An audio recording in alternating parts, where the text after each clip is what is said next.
السلام علیکم عزیز طلبہ. مسلم کالج پیر اسماعیل کیمپس کی طرف سے سال اول کی اسلامیات لازمی کا آج دوسرا لیکچر آپ اٹینڈ کر رہے ہیں، اور آج کا ہمارا ٹاپک ہے عقیدہ توحید. پہلے لیکچر میں جو تعارفی لیکچر تھا اس کے اندر آپ نے بورڈ کا جو پیپر پیٹرن تھا وہ بھی آپ نے سمجھا اور بنیادی عقائد آپ نے پڑھے.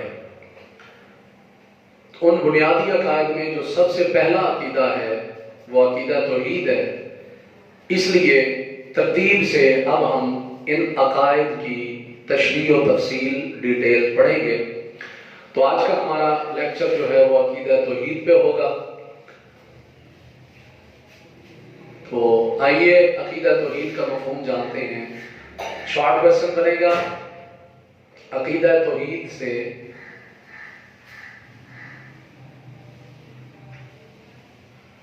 کیا مراد ہے؟ عقیدہ توحید سے کیا مراد ہے؟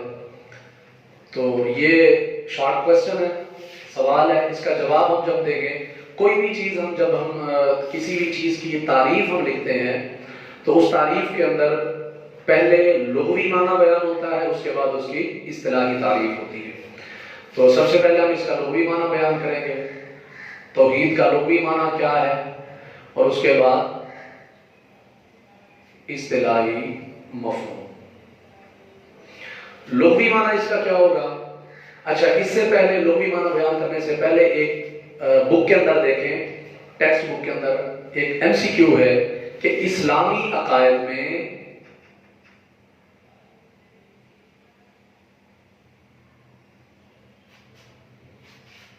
سب سے پہلا عقیدہ جو ہے وہ کیا ہے؟ عقیدہ توحید ہے. تو یہ عقیدہ توحید، لفظ توحید ایم سی کیو بنے گا.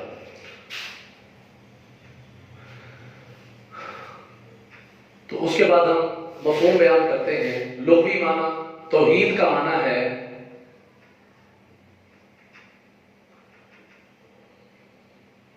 واحد ماننا، یکتا جاننا. یہ اس کا لغوی معنی ہے. اور پہلے میں آپ کو بتا چکا ہوں کہ ورڈ میننگ جو بھی آئیں گے وہ ایم سی کیو لازمی بنیں گے. پیپر سیٹر کی مرضی ہے، وہ کہیں سے بھی آپ کو ورڈ میننگ سے بھی ایم سی کیو بنا سکتا ہے. توحید کا معنی یہ بھی ہو سکتا ہے، یہ بھی ہو سکتا ہے، اور اس کے علاوہ اکیلا ماننا. تو یہ کیا ہے توحید کا معنی؟ اصطلاحی مفہوم کیا ہے؟ اصطلاح میں اس کا مطلب یہ ہے کہ ساری کائنات میں سب سے برتر و اعلی ذات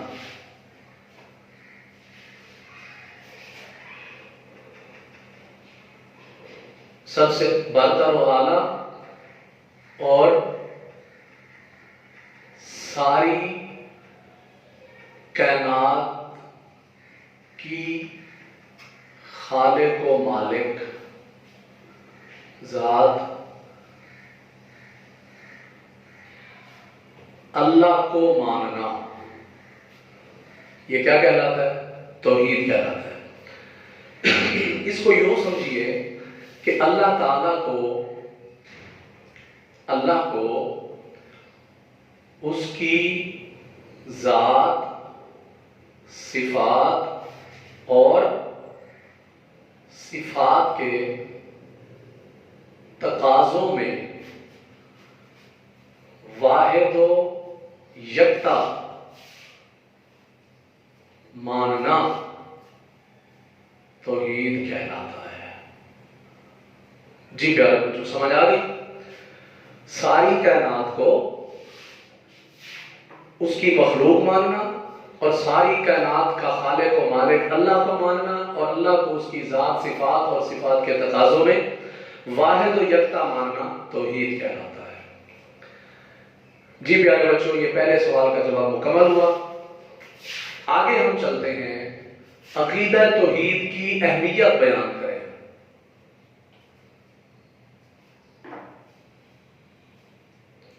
عقیدہ توحید کی اہمیت۔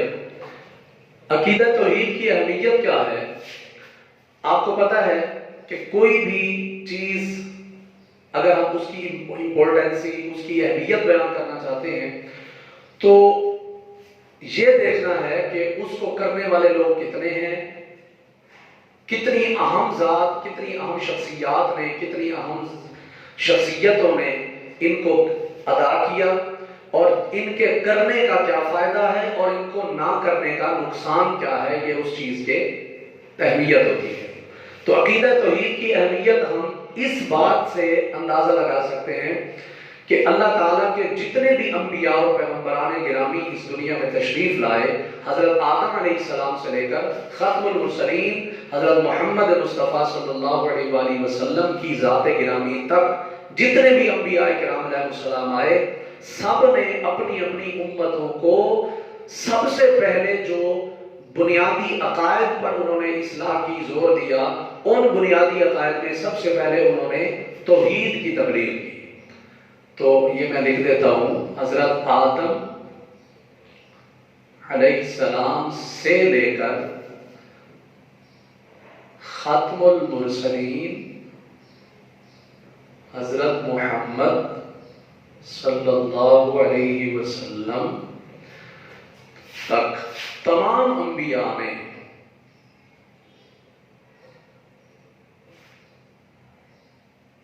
عقیدہ توحید کی تبلیغ کی۔ تو یہاں یہ عقیدہ توحید MCQ بنے گا۔ تو کوشچن بن سکتا ہے کہ حضرت آدم علیہ السلام سے لے کر یا تمام انبیاء کرام نے اپنی امتوں کو سب سے پہلے کس چیز کی تبلیغ کی؟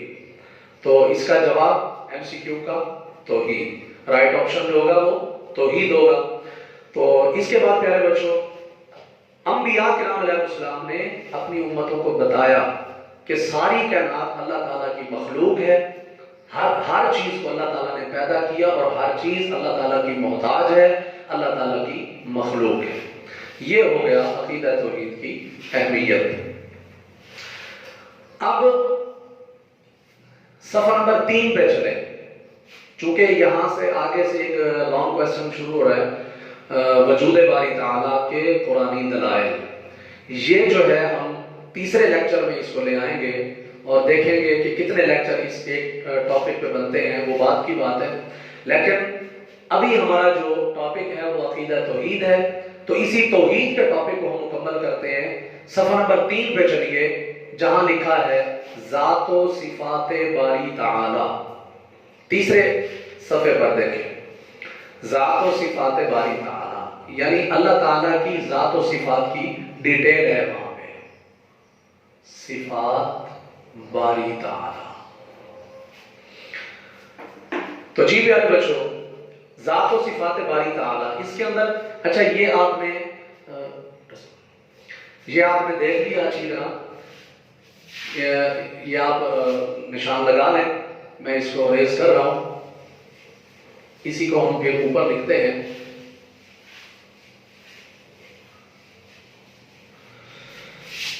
تو ذات و صفات باری تعالی، یہ میں اس لیے لکھ رہا ہوں تاکہ آپ کو سمجھ آ جائے کہ میں کہاں سے پڑھا ہوں۔ اس کے اندر وہ جو میں نے مفہوم میں لکھا تھا کہ اللہ کو اس کی ذات، صفات اور صفات کے تقاضوں میں واحد ماننا، وہ یہی لکھا ہوا ہے۔ اسی کی تفصیل میں، یعنی عقیدہ توحید کی جو تفصیل ہے، یہی اس کا مفہوم ہے۔ یہاں پہ ایک شارٹ کوسچن بنتا ہے، توحید کی کتنی اور کون سی اقسام ہے؟ یہ شارٹ کوسچن ہے۔ تو اس کا جواب، اس کے اندر دو چیزیں پوچھی گئی، توحید کی کتنی اور کون سی اقسام ہے۔ یہ جو لفظ کتنی میں نے لکھا ہے یہ ایم سی کیو بن سکتا ہے. جی ایم سی کیو کیسے بنے گا؟ توحید کی کتنی اقسام ہیں؟ تو جواب کیا ہوگا؟ 2 3 4 5. تو رائٹ آپشن کیا ہوگا؟ توحید کی 3 اقسام ہیں. اس کو ہم ٹک کریں گے. توحید کی 3 اقسام ہیں. یہ تو ایم سی کیو کا جواب ہو گیا. شارٹ کوسچن کا جواب کیا ہے؟ توحید کی 3 قسمیں ہیں.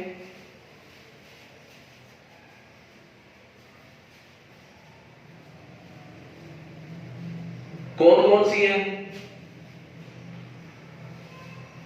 ذات میں توحید،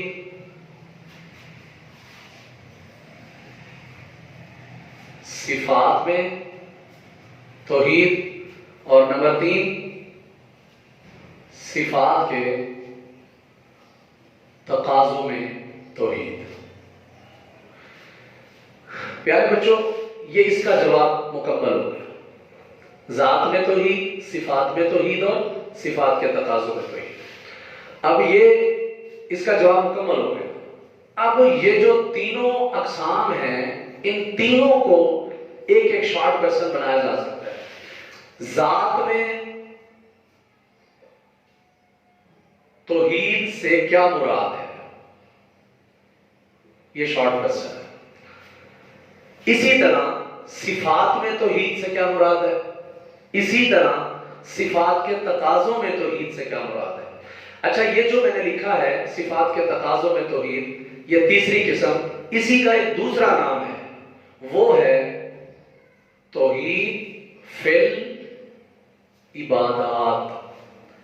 یعنی ہم یوں بھی کہہ سکتے ہیں ذات میں توحید، صفات میں توحید، توحید فی العبادات، یا ذات میں توحید، صفات میں توحید، صفات کے تقاضوں میں توحید. یہ ایک ہی بات ہے. تو آئیے اس کا پہلے کا مفہوم بیان کرتے ہیں. ذات میں توحید سے کیا مراد ہے؟ یعنی اس سے مراد یہ ہے کہ اللہ تعالی کی ذات میں کوئی بھی اس کا ہمسر و ثانی نہیں ہے.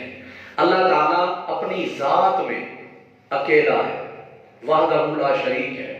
یعنی جو اللہ کی عین ذات ہے اس ذات میں کوئی مخلوق میں کوئی بھی اس کا برابر کا نہیں ہو سکتا، اس جیسا نہیں ہو سکتا. یہ ہے ذات میں توحید. اس کو یہاں اس طرح بھی سمجھ سکتے ہیں کہ اللہ کی ذات میں اس کا کوئی ہمسر نہیں، اللہ کی ذات میں اس کے کوئی برابر کا نہیں ہے. اسی طرح ہم کہتے ہیں کہ اللہ کی نہ اولاد ہے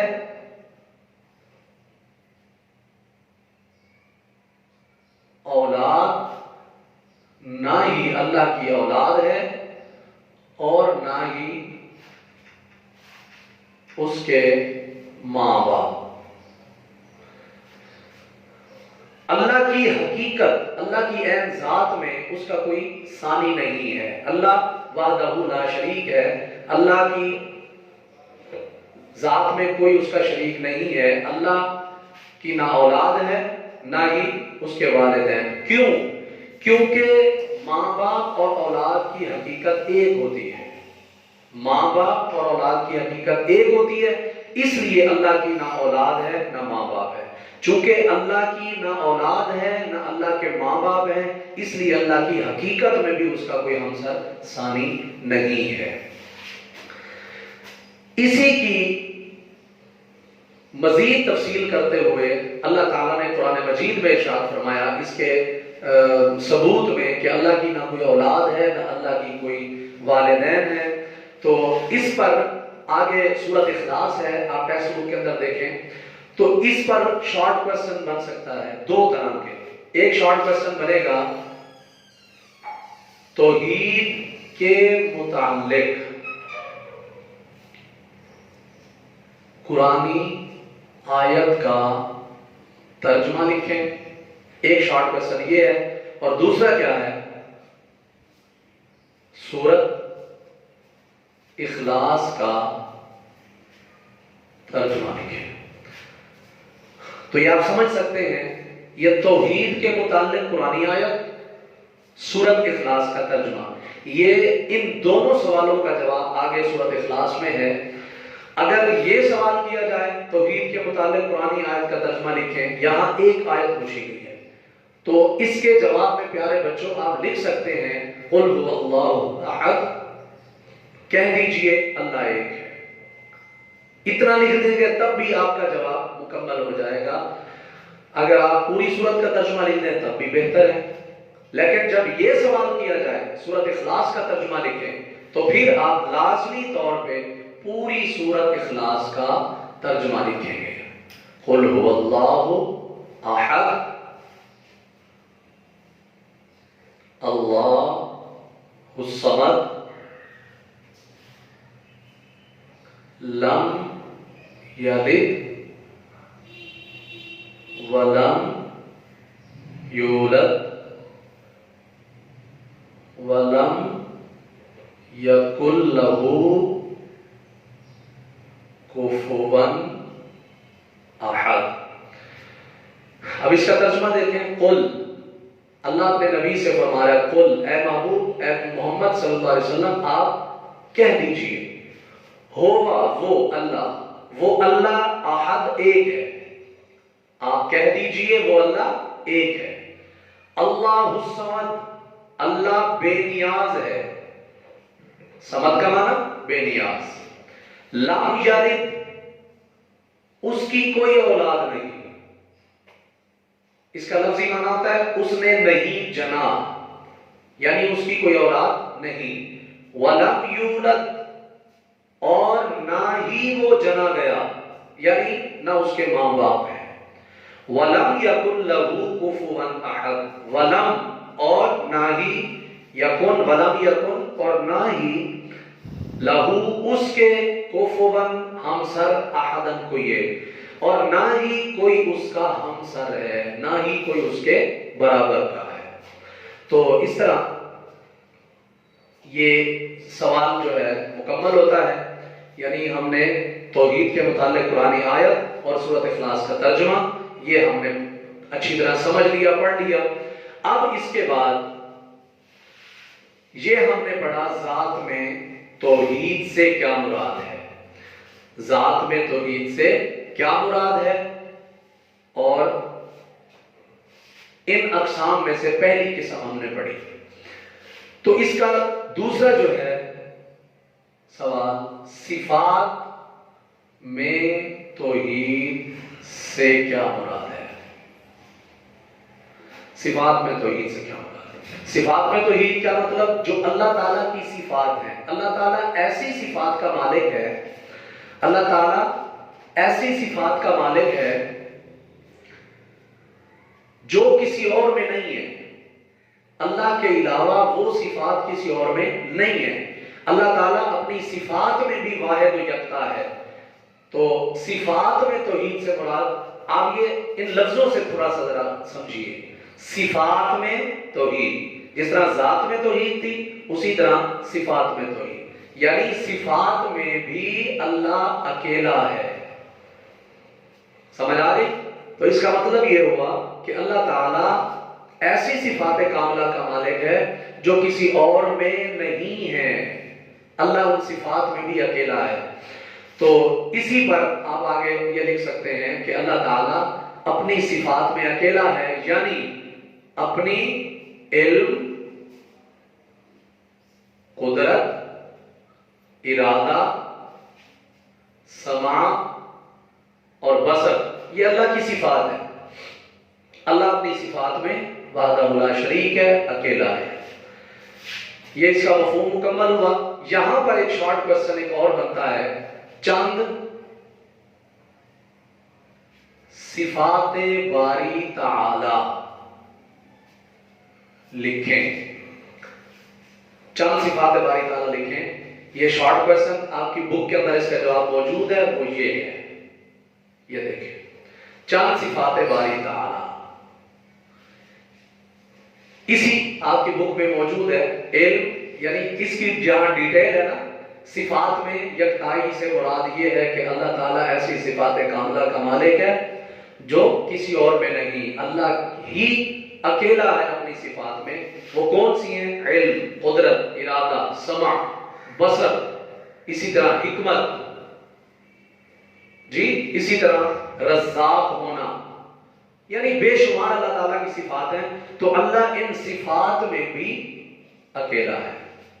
جی یعنی علم اللہ نے سب کو دیا ہے، مجھے آپ کو سب کو اللہ نے علم دیا ہے، ہم بھی علم رکھتے ہیں، لیکن اللہ عالم ہونے میں وحدہ لا شریک ہے. یہ جو اللہ کی صفت ہے عالم ہونا، یہ کسی اور کی نہیں ہے.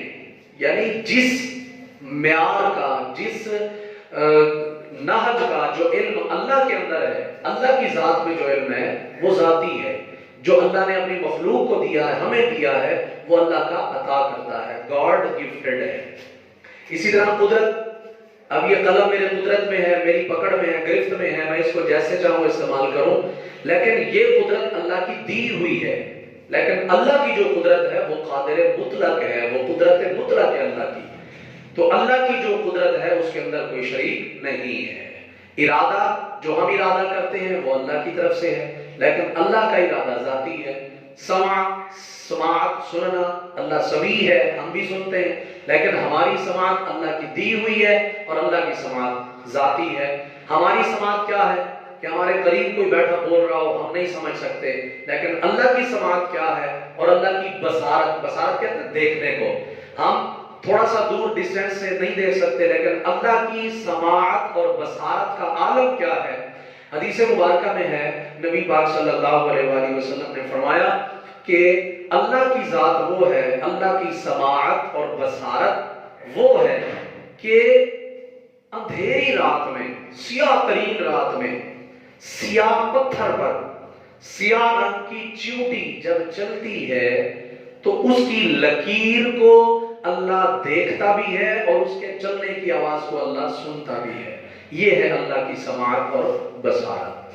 چلیں پیارے بچوں، یہ دونوں سوال مکمل ہو گئے. صفات میں توحید سے کیا مراد ہے اور چند صفات باری تعالی. ہمارا آج کا آخری سوال ہے صفات کے تقاضوں میں توحید، اور اسی کا دوسرا نام ابھی میں نے آپ کو بتایا، توحید فی العبادات.